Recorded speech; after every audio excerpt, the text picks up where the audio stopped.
Shalom Uvracha, mes chers amis, nous sommes le 37e jour du Homer, Gevura Sheba Yesod, la rigueur dans le Yesod. On a expliqué que le Yesod, c'est toute la base de l'homme, cette force de retenir, de restriction, c'est la force de l'homme et la base de l'homme. On a expliqué aussi que la rigueur, c'est bien sûr une double force. Maintenant, qu'est-ce que ça veut dire la rigueur dans le Yesod? Eh bien, quelque chose de très important.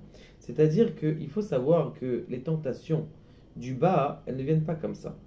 Vous pouvez vous poser la question, comment ça se fait par exemple que Baba Saleh ou Rabbi Moshe Aaron Pinto, c'est des gens qui se sont gardés, ils ont réussi à garder ses yeux. Parce que il faut savoir que si il y a des hormones, c'est qu'il y a des forces pour donner ces hormones. Donc je suis en train de m'expliquer, c'est-à-dire que les tentations du bas, en dessous du pantalon, eh bien elles viennent aussi de forces que l'homme il a. Grâce à quoi? Grâce à la nourriture. Quelqu'un qui mange sainement, quelqu'un qui mange des fruits, des légumes, pas beaucoup de viande, pas beaucoup, eh bien ce qui se passe, c'est que ces hormones, ils ont moins de vapeur à l'intérieur du cerveau, il y a des vapeurs qui montent.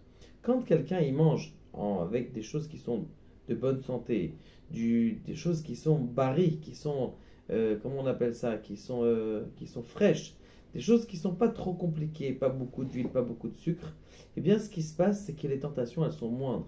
Rabbi et tous les tzadikim que vous connaissez, eh bien tout simplement, le fait de se faire des ta'aniyot, de faire de la rigueur dans la nourriture, ça fait en sorte aussi que dans les tentations, la rigueur, elle vient. Donc, le Gevura Sheba Yesod, c'est-à-dire que tu vas faire des fondements au fondement, tu vas te différencier et te distancer de la nourriture. Et lorsque tu te distances de la nourriture, tu vas voir aussi qu'il va y avoir aussi une distance avec les femmes. Qu'Akadosh Baruch Hu nous aide, Be'ezrat Hashem, à garder notre corps et notre âme sains et en bonne santé. Baruch Adonai le'olam et amen.